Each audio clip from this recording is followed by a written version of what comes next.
आपने सुना था कि दुखों का जो कारण है वो अहंकार ही है।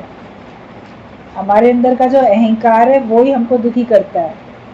मनुष्य हमेशा दुख का कारण दूसरे में देखता है, मगर अपनी तरफ नहीं डालता नज़र कि मेरे अहंकार के कारण से मुझे दुख हो रहा है।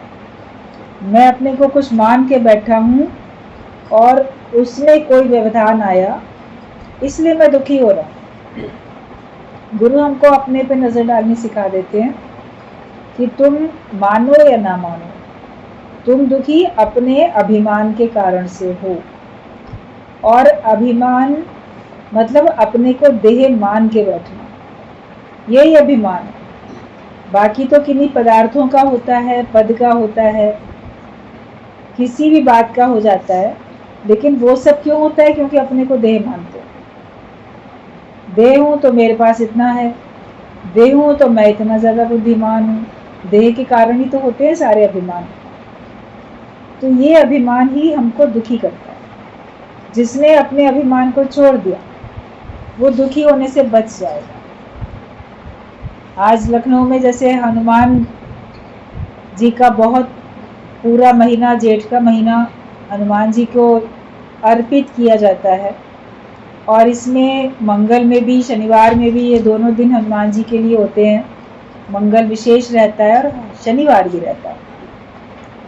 तो इसमें हनुमान जी की याद में, उनके लिए प्रसाद, उनके ध्यान में तरह तरह के भंडारे, क्या क्या बहुत उत्साह के साथ पूरा आयोजन होता है। तो हनुमान इतने ज़्यादा महत्वपूर्ण बन गए, इतने ज़्यादा लोकप्रिय हो गए। उन्होंने भगवान की सेवा की। भगवान की सेवा करने में उन्होंने अपना मान नहीं देखा। जो अपने मान का हनन कर देता है वो हनुमान बनता है। तो उन्होंने अपना मान नहीं देखा कि अरे मैं कुछ हूँ, मुझे ये काम क्यों सौंपा, मुझे वो काम क्यों सौंपा, या मुझे ऐसे क्यों कहा, मेरी वैल्यू क्यों नहीं की। उन्होंने अपने को बिठा के रखा, अपने मान का हनन करके रखा। हमको मान चाहिए तो फिर हम सेवा भी नहीं कर सकते और हम इतने महत्वपूर्ण भी नहीं बन सकते। जो वास्तव में लोकप्रिय होना चाहता है और परमात्मा के सानिध्य में अपना जीवन काटना चाहता है, भगवान का बन के भगवान का में लीन होना चाहता है, तो उसके लिए उसको अपने इस देह के मान का हनन करना पड़ेगा। जिसकी पूजा करो उसके जैसे गुण अपनाओ। वो जितने शक्तिशाली, हनुमान कितने शक्तिशाली, वो तो राम काज करने को आते, वो भगवान का काम करने के लिए तुरंत तैयार। कठिन से कठिन काम करने के लिए भी, सीता का पता लगाने के लिए भी देखो समुद्र लांघ के चले गए। फिर लक्ष्मण को मूर्छा हो गई, उनको ऐसे शक्ति लगी, उनके प्राणों पे बन गई, तो संजीवनी बूटी लेने के लिए चले गए और वहाँ देर हो रही थी, नहीं समझ में आ रहा था कौन सी बूटी कैसी है। पूरा पर्वत उखाड़ के ले आए, पूरा पहाड़ उठा के लाए। तो हनुमान जी कितने शक्तिशाली थे। तो हम अगर हनुमान की पूजा करते हैं तो हम इतने शक्तिशाली बने ना कि हम पूरे पहाड़ को ही उठा सकें, दुखों का पहाड़ उसको उठा सकें, सह सकें। जिम्मेदारियों का पहाड़ होते, अरे पहाड़ जैसी जिंदगी कैसे कटेगी, या मेरे पर तो जिम्मेदारियों का पहाड़ है, घर में इतने भाई बहन हैं, उनकी जिम्मेदारी का पहाड़ जैसा है, बोझ है, बेटा बेटी हैं, उनकी जिम्मेदारी का बोझ है पहाड़ की तरह, दुख का।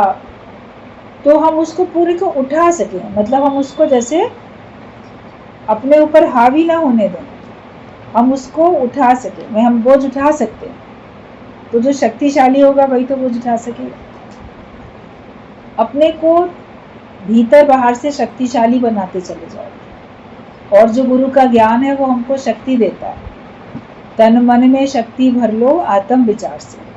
आत्मा का विचार करेंगे तो हमको तन में भी और मन में भी शक्ति आएगी। अपने को शरीर मानोगे तो शक्ति कम है, अपने को आत्मा जानोगे, ब्रह्म जानोगे तो आप सबसे अधिक शक्तिशाली हो। इसलिए ज्ञान में भी, मन में भी शक्ति आती है।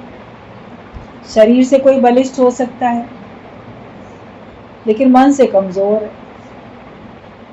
सहन शक्ति जो होती है मन की, वो हमको गुरु के ज्ञान से मिलती है।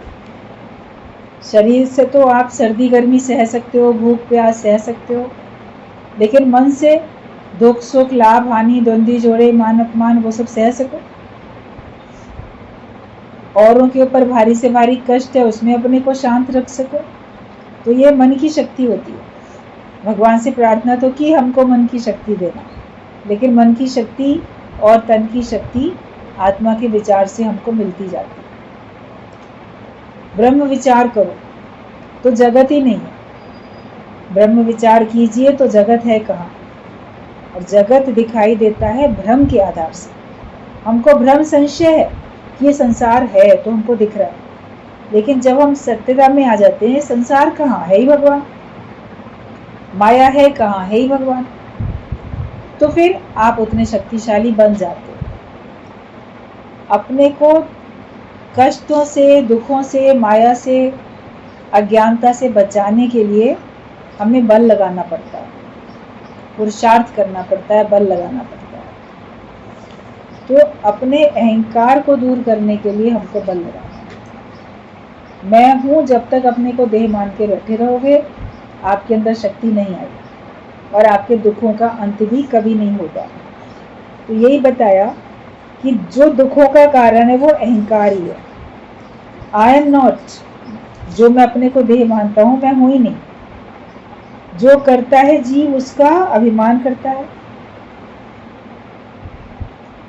हम अपने को अभिमान से दूर करें।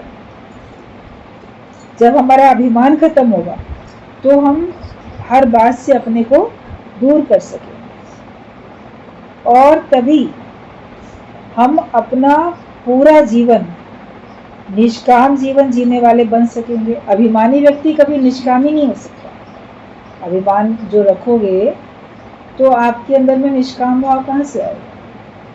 निष्कामी तो वही बनता है जो अपने को मिटाता है, जो भगवान को प्रकट करता है, वो निष्कामी बनता है। तो हमें पूरा जीवन अगर निष्काम जीवन जीना है तो फिर हमें अपने को निरभिमानी बनाना पड़ेगा। कल भी बात चल रही थी कि हर बात में हमको सम रहना पड़ेगा। जिसका योग प्रभु से ही जुड़ा है, ना कि संसार से, तो वही धीर पुरुष मुक्त है। वो धीरज वाला है और वो मुक्त है। अगर हमारा कनेक्शन माया से, संसार से जुड़ा हुआ है, तो हम पल पल में अधीरज होते चले जाएंगे। मतलब जो हम चाहते हैं वो कब मिलेगा, जल्दी मिले, ज़रूर मिल जाए, ये उतावलापन होता है ना, अधीरजपना होता है।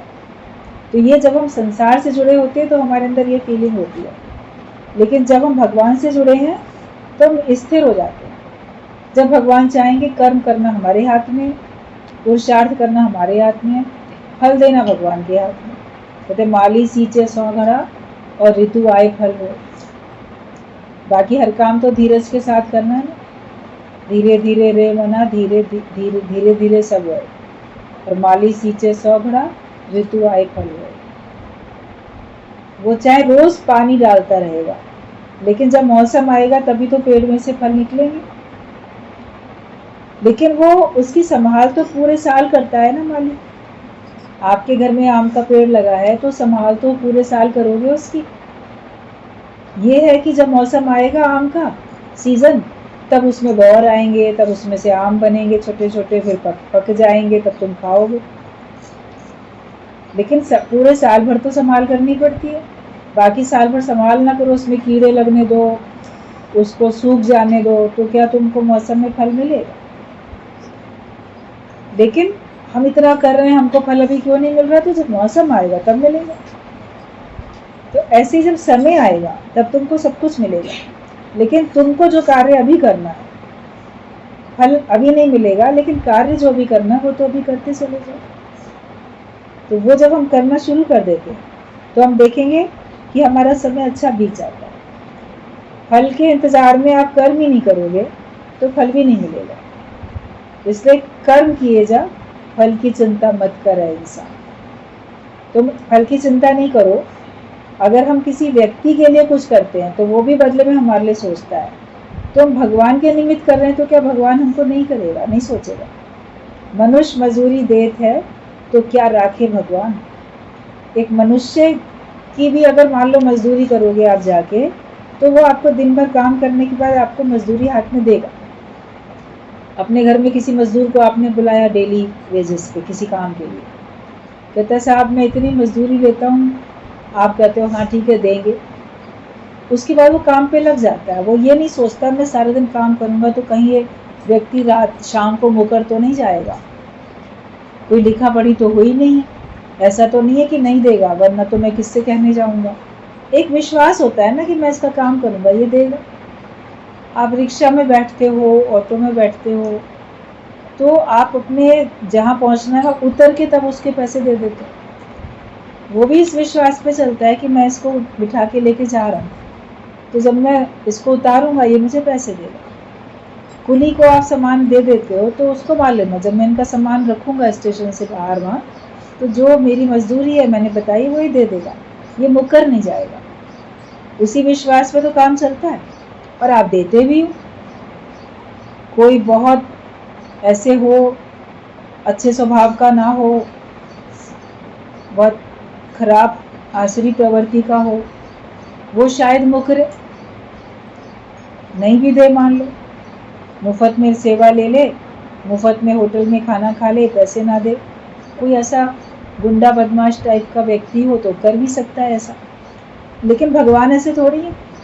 भगवान कैसे हैं? हमारी नज़र में भगवान कैसे हैं? शरीफ है कि बदमाश है? भगवान कौन है? भगवान तो बिना मांगे, बिना सोचे, बिना समझे, आपके बिना कहे आपके प्रति उदारता रखते हैं, आपको देते जा रहे हैं। और फिर जब हम भगवान की सेवा में लगेंगे तो क्या भगवान हमको नहीं देंगे?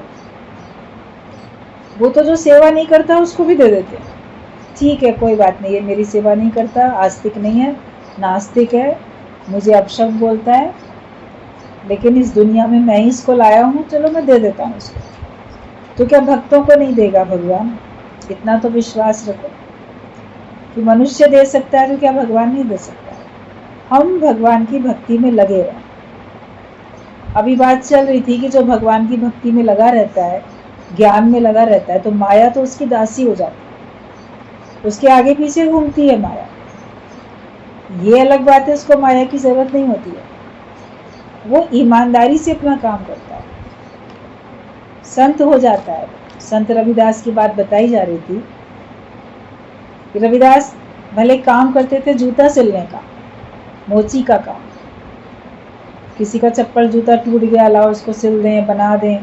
लोग जाते थे बनवा के उसको पैसे दे के आते। मोची को कितने पैसे देते हैं?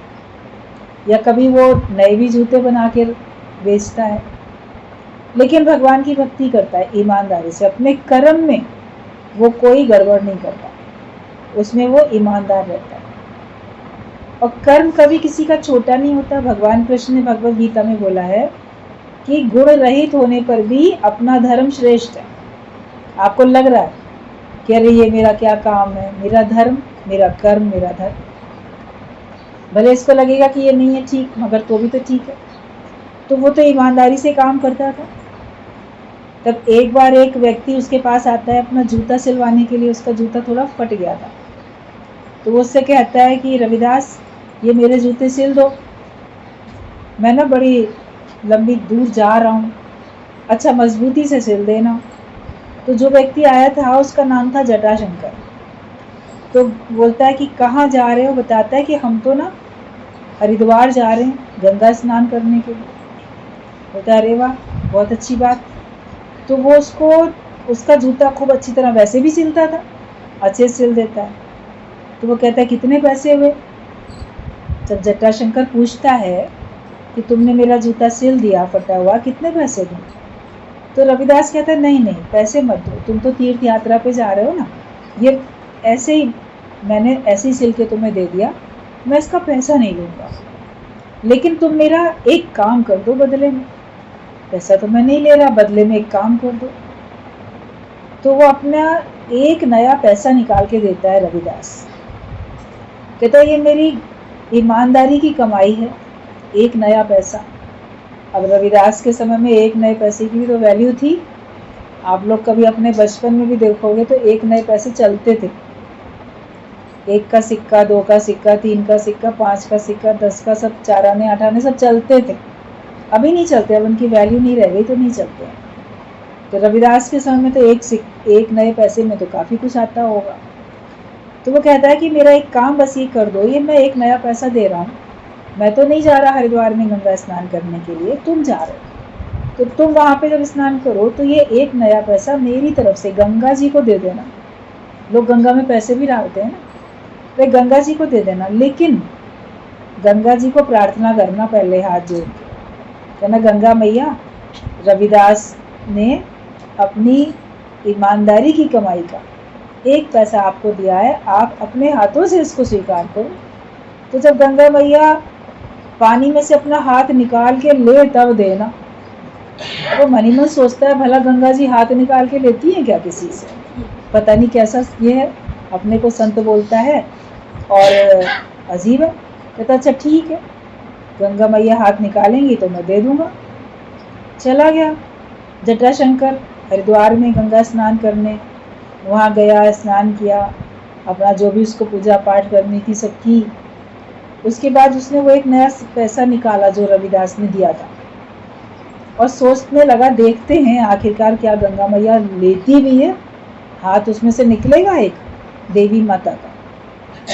जब उसने प्रार्थना की कि गंगा मैया आप अपना हाथ बढ़ाओ, आपके हाथ में ही देने के लिए कहा है, तो आश्चर्यचकित हुआ कि पानी में से एक बहुत सुंदर देवी का हाथ बाहर निकला और उसने वो हाथ फैला के उससे एक सिक्का ले लिया।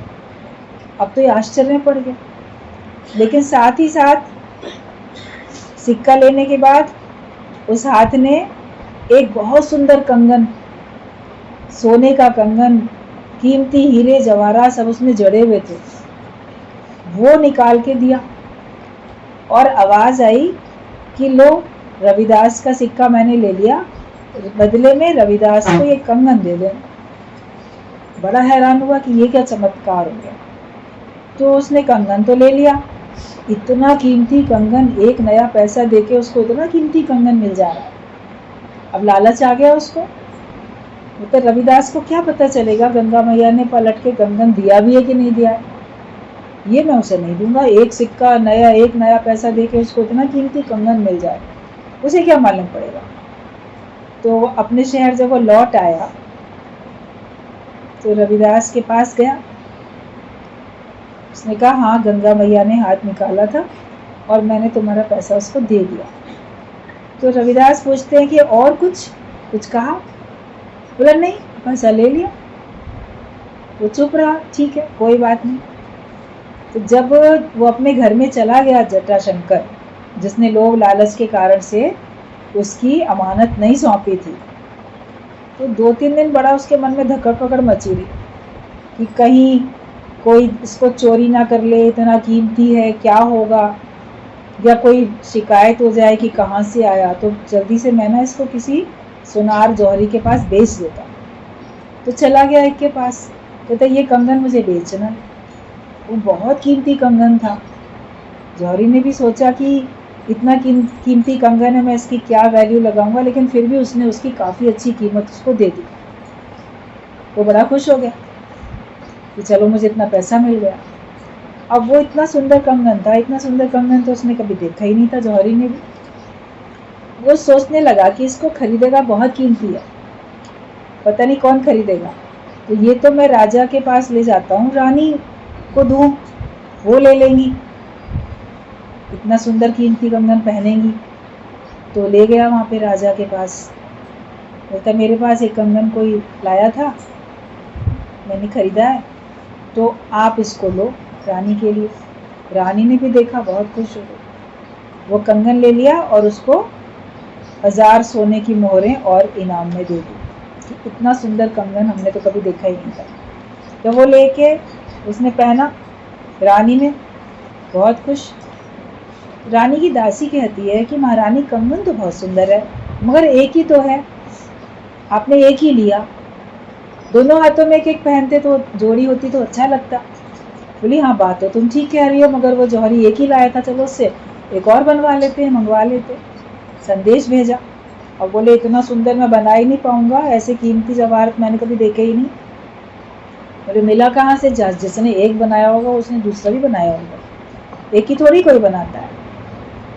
जब राजा ने कहा पूछो, तो उसने उसको बुला के कहा भाई तुम एक ही लाए थे, दूसरा भी ला के दो। कहाँ से लाए थे? तुम्हारे पास अगर रखा था तो एक तो नहीं रखा होगा, कहाँ से लाए थे? अब उसको तो लगा कि सच बताना ही पड़ेगा, तो जटाशंकर को सच बताना पड़ा कि हम ऐसे गए थे, पूरी कहानी बताई। तो वो तो गंगा मैया ने दिया था, और वो भी रविदास का 1 पैसा लेके दिया था। अब रविदास से 1 पैसा फिर लिया जाए और गंगा जी के पास जाके फिर उसको दे, तो वो दूसरा दे देंगी। वो एक तरीका है, और कोई तरीका है ही नहीं। तो राजा भी और वो पहुंच गए रविदास के पास, सारी बात बताई। और वो जटाशंकर तो इतना शर्मिंदा हो रहा था कि अब मेरी पोल खुल गई ना चोरी की। संत रविदास को पता चल गया कि गंगा जी ने दिया था उसके लिए और मैंने नहीं दिया। शर्मिंदा हो गया, माफी मांगी, शर्मिंदा हुआ। तो कहा राजा ने कि तुम 1 पैसा दे दो, हम जाके गंगा जी से मांग के आए। बोला अरे गंगा जी से ही मांगना है ना, तो कोई वहां जाने की क्या जरूरत है, हम यहीं से गंगा जी से प्रार्थना करके तुमको यहीं से दिला देते हैं। तो जिस लकड़ी का वो था उसका बर्तन, जिसने वो चमड़ा भिगोता था, पानी, चमड़ा भीगा हुआ पानी कितना गंदा सा होता है, चमड़े भीगे रहते हैं जिसमें, तो उसने पानी में ऐसे गोल हाथ घुमाया और कहा हे गंगा मैया, इनको वैसा कंगन और दे दो। तो देखा कि उसमें से जब उसने हाथ घुमाया तो उसमें से वैसे रतन जड़ित अनेक कंगन 4 से निकल आए उसी की कटौती में। तो कहता है कि इसमें से कौन सा है उसका मैचिंग का वो तुम ले लो। अब जब ये चमत्कार देखा तो सब हैरान, बोले इतनी इसमें शक्ति है, इसको चाहिए कुछ भी नहीं, एक क्या उसमें से 4-5 कंगन निकल आए थे कि इसके एग्जैक्ट मैचिंग का कौन सा है वो तुम छांट के ले लो। इसमें से ले लिया और तब सब लोगों को ये विश्वास हुआ कि कितना महान संत है कि गंगा भी इसके पास इसमें प्रकट हो गई आके और दे दिया। तो कहावत बन गई कि मन चंगा तो कटौती में गंगा। ये कहावत आप लोग सुनते हो, मन चंगा तो कटौती में, मतलब मन तुम्हारा अगर अच्छा हो जाता है तो तुम्हारी कटौती में ही गंगा जी निवास करते हैं। तो मन को तो हमको सुंदर बनाना है ना, मन को तो अच्छा बनाना है। और वो जब हमारा मन अच्छा बन जाता है तब हमें कमी किसी चीज़ की नहीं रहती है। अच्छा मन बनेगा भगवान की प्राप्ति में अपना जीवन दे देगा, स्वार्थ रखने में नहीं मिलेगा। भगवान की प्राप्ति में हम रहेंगे तो हमारा जीवन अच्छा बनेगा। तो जो भगवान की भक्ति में रहता है, तो जैसे अनेक कंगन तो उसके पास थे ही ना पहले से, तो माया तुम्हारी दासी बन जाती है। जो ज्ञान के मार्ग में आगे बढ़ता है उसको कमी किसी चीज़ की नहीं रहती है। हम शर्त लगाते रहते हैं, हम भगवान से भक्ति करते हैं तो शर्तों से, तुम्हारी पूजा करूँगा ना तुम्हें मुझे बदले में देना पड़ेगा, भगवान मैं इतना दे रहा हूँ ना बदले में देना पड़ेगा। पूजा करो, व्रत रखो, कोई दान करो, तो उसके बदले में हमें इतना मिलेगा इसलिए कर रहे हैं। या भगवान मैं कर रहा हूँ ना बदले में मुझे दे देना, मन्नत मांग रहा हूँ, ये काम पूरा कर दोगे तब ये करूँगा पूरा। शर्त लगाते हैं ना, मेरी मनोकामना पूरी हो जाएगी तो मैं ये काम करूँगा। यानी कि कोई सांसारिक मनोकामना नहीं होती है, उसकी मनोकामना बस इतनी होती है कि परमात्मा तुम मेरे बन जाओ। और जब वो हमारे बन जाते हैं तो फिर हमें कमी किसी चीज़ की भी नहीं रहती है। तो हमें अपना जीवन निष्कामी जीवन बनाना है, और जिसका योग प्रभु से ही जुड़ा है ना कि संसार से, वही धीर पुरुष मुक्त है। उसको ही धीरज है और वो ही मुक्त होता है।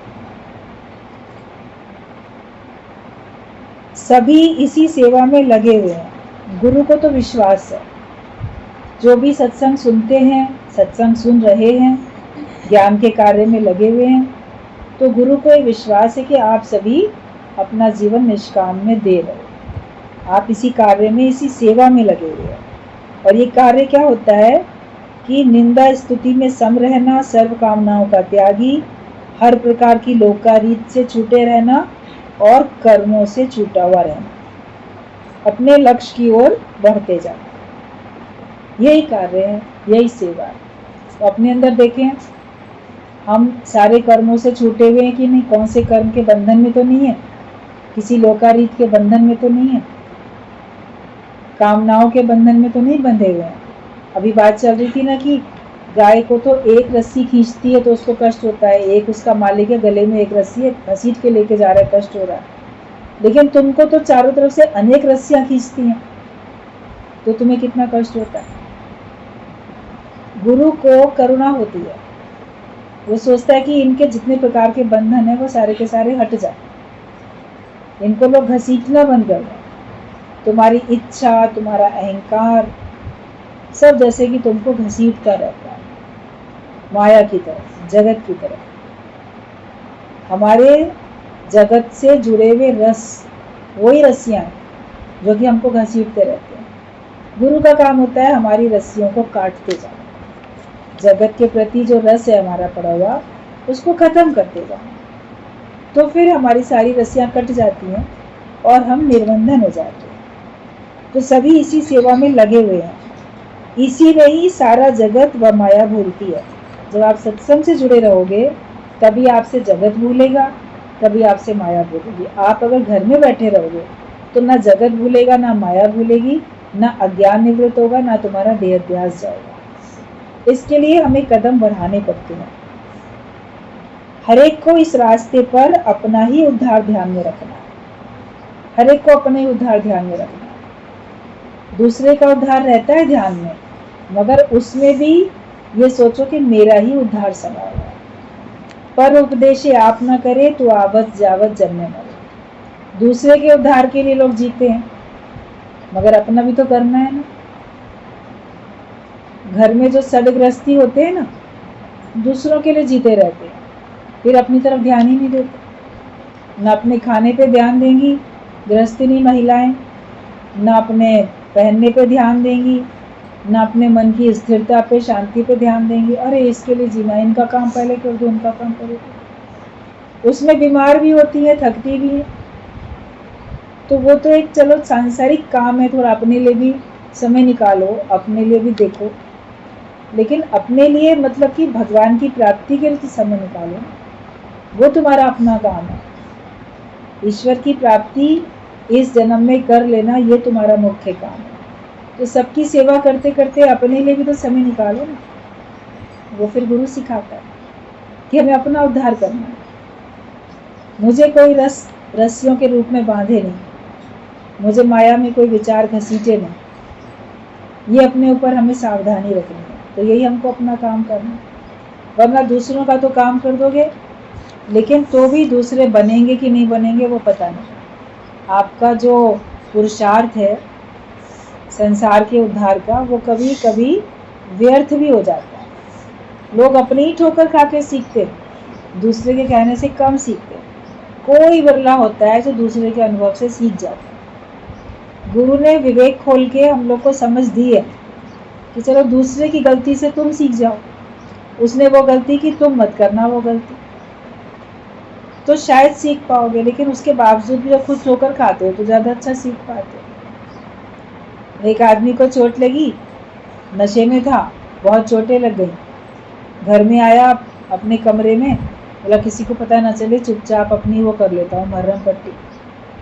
तो आईने के सामने खड़े होके अपनी चोटों के ऊपर टेप लगा रहा था, पट्टी बांध रहा था। तो बजाय अपने शरीर पे करने के, आईने में जो अपनी परछाई दिख रही थी उसके ऊपर लगा रहा था दवाई भी और टेप पट्टी भी। चलो अब सब जगह लग गई और सो गया। तो क्या उसके लगी?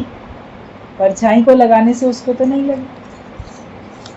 फिर जब सवेरे देखता है अपनी तो चोटें वैसे ही हैं, आईने पे पट्टियां लगी पड़ी। उसके घर में उसकी पत्नी ने कहा कि देखो तुमने नशे में ऐसा काम किया तो तुम्हारा तो भला हुआ नहीं, और आईने में बीच में चिपक के रह गई। जो तुमने छुपाया कि तुम्हें तो चोटें लग गई हैं, लाओ मैं बताऊं ना किसी को, चुपचाप कर लो। बता देते तो मैं ठीक से तुमको बता देती, कर लेती, तुम तो नशे में नहीं समझ पा रहे। तो ये नशा हर एक के पास है माया का। अपनी गलती किसी को बताना नहीं चाहता, अपने सुधार के लिए प्रश्न नहीं रखना चाहता, नहीं नहीं हम अपने को अपने आप ठीक कर लेंगे। तो अपने आप ठीक करने में भी अपने को नहीं ठीक करते हो, पलट के दूसरों को सुधारने की कोशिश करते हो। वो ऐसा हो जाएगा ना तो मेरा दुख दूर हो जाएगा, दूसरा मेरे हिसाब से चलने लगेगा तो मैं आराम में आ जाऊंगा।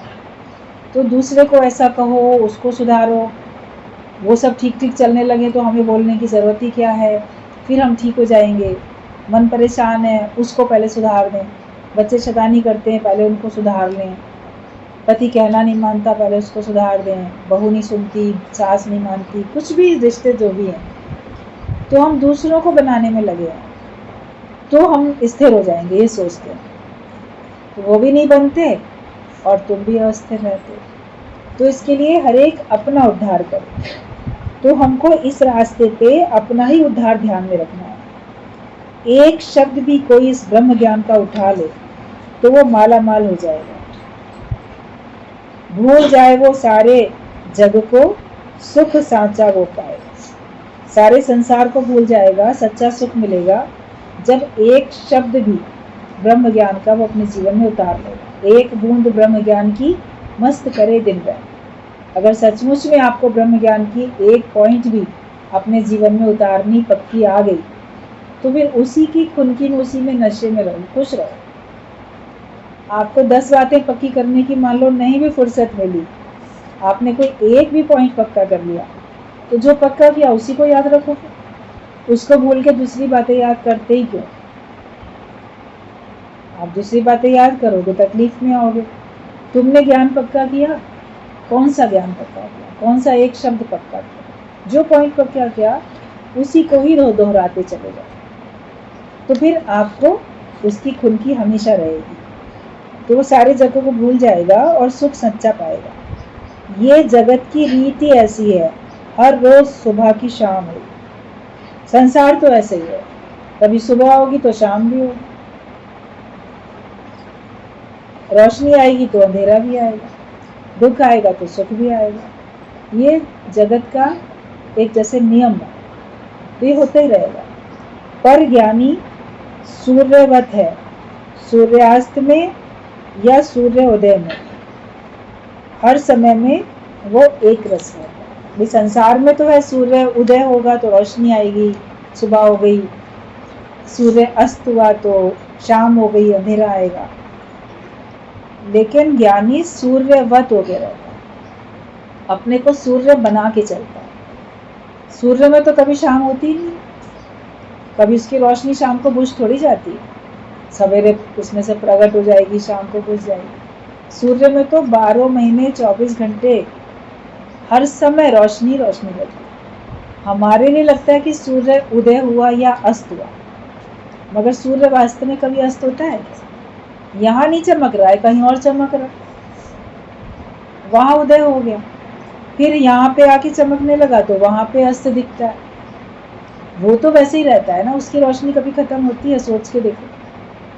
तो ज्ञानी ऐसे सूर्यवत होके रहता है कि वो अस्त के समय भी उदय के समय भी एक रहता है। और गुरुजी बोलते थे जब तुम सनराइज देखने जाते हो, सूर्य उदय देखने जाते हो, तब सूर्य को अपनी आंखों से देखते हो ना, पूरा लाल रंग का गोला, कितना सुंदर लग रहा है।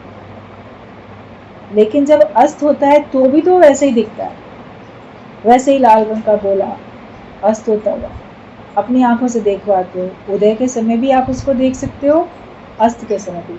तो दोनों समय में उसका रूप एक सा ही तो है। तो लाभ और हानि में, दोनों में हमारा रूप एक साथ हो रहे। जब हम सम अवस्था में रहेंगे तभी समझो कि हम ज्ञानवान हैं। तो अपने को सम अवस्था में लाने के लिए हम लोग को सबको करना है प्रयास, और पुरुषार्थ करेंगे, मेहनत करेंगे तो हमको सफलता फिर अवश्य मिलेगी। तो लास्ट पॉइंट इस पत्र का यही है कि ज्ञानी सूर्यवत है, सूर्यास्त में भी और सूर्योदय के समय भी वो एक रस रहता है। हम लोग को रहना है एक रस। आज पूरा हो गया इसका।